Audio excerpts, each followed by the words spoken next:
ডাকে সাড়া দেননি। আমরা জুনিয়র ডাক্তার ফ্রন্ট যাতে কালীঘাট অভিযান সফল করতে পারে তার জন্য ওদের টাইম 4টায় আছে।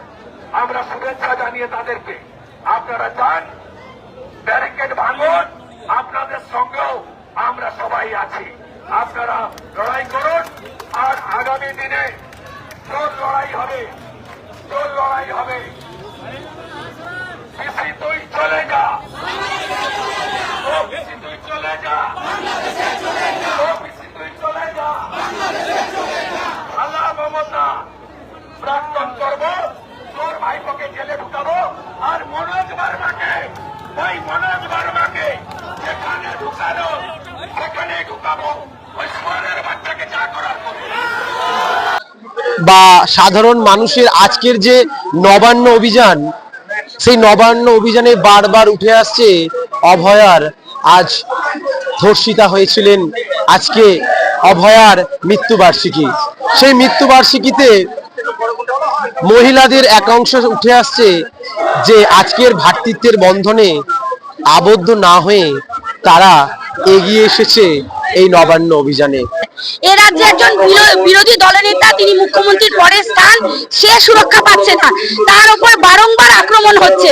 সাধারণ মানুষের উপর তো হবেই, সাধারণ মানুষের সুরক্ষা কোথায়? এ রাজ্যের মুখ্যমন্ত্রী একটা অপদার্থ মুখ্যমন্ত্রী। আজকে আমরা রাখির দিনে রাখি নয়, তাদের উদ্দেশ্যে আমরা চুড়ি গিফট করতে যাচ্ছি। তাদের আমরা বলছি, আপনারা চুড়ি পরে শাড়ি পরে ঘরে বসে থাকুন, আপনাদের করণীয় কিছু নেই, আপনারা দলদাসে পরিণত হয়েছে।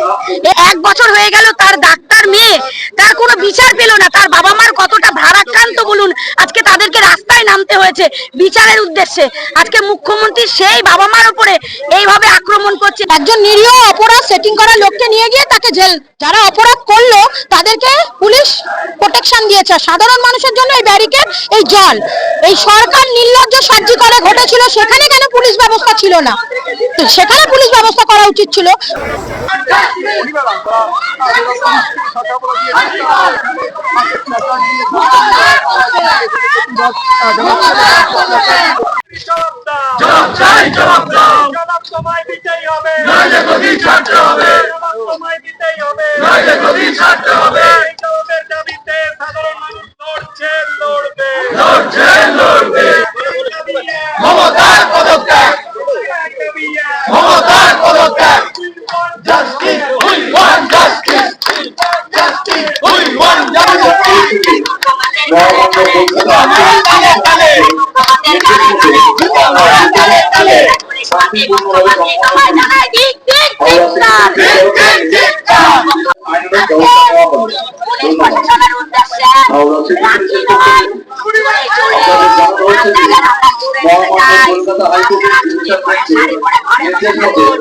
সরকারি আধিকারিকরাও চাইছে না এই সরকার থাকুক, তাদের স্ত্রী, মা, বোন কারোর ইজ্জত নেই। বোনেরা ধর্ষিত হচ্ছে।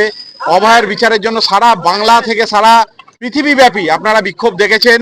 সারা বাংলার মানুষ রাজপথে নেমেছে। লন্ডনের প্রবাসী বাঙালিরা মুখ্যমন্ত্রীর বিরুদ্ধে বিক্ষোভ দেখিয়েছে। সারা পৃথিবী জুড়ে বিক্ষোভ। এখনো পর্যন্ত আমরা আমাদের ছোট্ট বোন অভয়ের এখনো আমরা বিচার পেলাম না। প্রকৃত দোষীরা এখনো অন্ধকারের আড়ালে রয়ে গেছে। তারই দাবিতে আজকে আমরা সবাই অভয়ের মা বাবার ডাকে আমরা রাস্তায় নেমেছিলাম। আপনারা দেখছেন শুভেন্দুদার ওপর লাগাতার আক্রমণ চলছে। শুভেন্দুদা যেখানে যাচ্ছে শুভেন্দুদাকে ভয় পাচ্ছে। শুভেন্দুদা বহু মানুষের সমাগম করছে, একত্রিত করছে এবং বাংলায় মূল মুখ হয়ে উঠেছে পরিবর্তনের। সেখানে শাসক দল ভয় পাচ্ছে এবং শুভেন্দুদাকে যে কোনোভাবে হেনস্থা, যে কোনোভাবে আক্রমণ করতে চাইছে। আপনারা সেদিনকে দেখেছেন কোচবিহারে কিভাবে শুভেন্দুদার উপর হামলার মতন ছোট্ট বোন ধর্ষণ করে হত্যা করা হচ্ছে, যেখানে ল কলেজের ছাত্রীকে ধর্ষণ করা হচ্ছে, যেখানে তামান্নার মতন ছোট্ট সংখ্যালঘু বোন 9 বছরের শিশু, তাকে বোম মেরে হত্যা করা হচ্ছে বিজয় উল্লাসের আনন্দে। হাওড়া থেকে অরিন্দম, বিপি নিউজ বাংলা। দেখতে থাকুন, সঙ্গে থাকুন।